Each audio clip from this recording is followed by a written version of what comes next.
गईलू जब से दिल पका गुजरेला। प्यार के रोग हमारा मन से ना उतारेला। ऐसा नम गईलू जब से दिल पका गुजरेला। प्यार के रोग हमारा मन से ना उतारेला।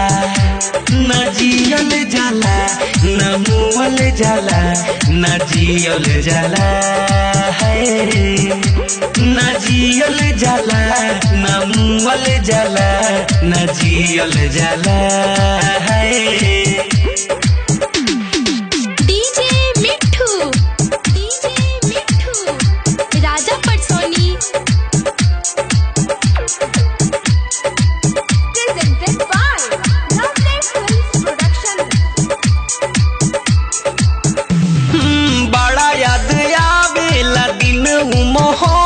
के कइले बा हमके हो पागल, नहीं बस सहारा टूटल बा दिल दोबारा हो। लभो के ई रोग लागल,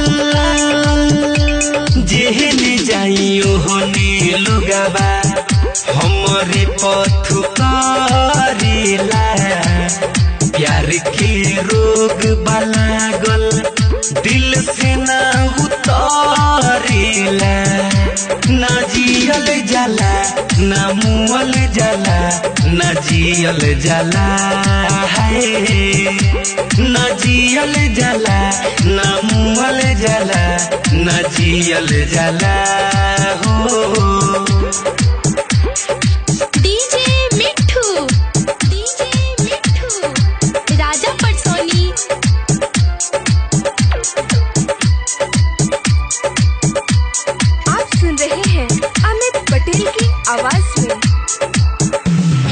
नैना मिला के दीवाना बना के तू छोड़ देलू जब से सनम। दर्द जुदाई तोहर तन्हाई में डूबल रहतानी हम।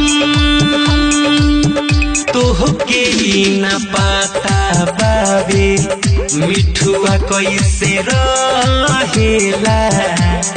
प्यार के रोग लागल दिल से ना उतारेला।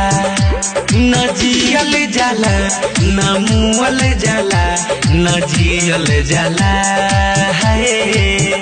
न जियल जाला न मुअल जाला, न जियल जाला है।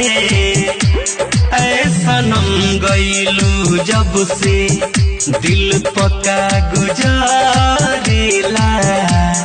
प्यार के रोग हमारा मन से ना उतारेला। न जियल जाला न मुअल जाला, न जियल जाला है। न जियल जाला न मुअल जाला, न जियल जाला हो।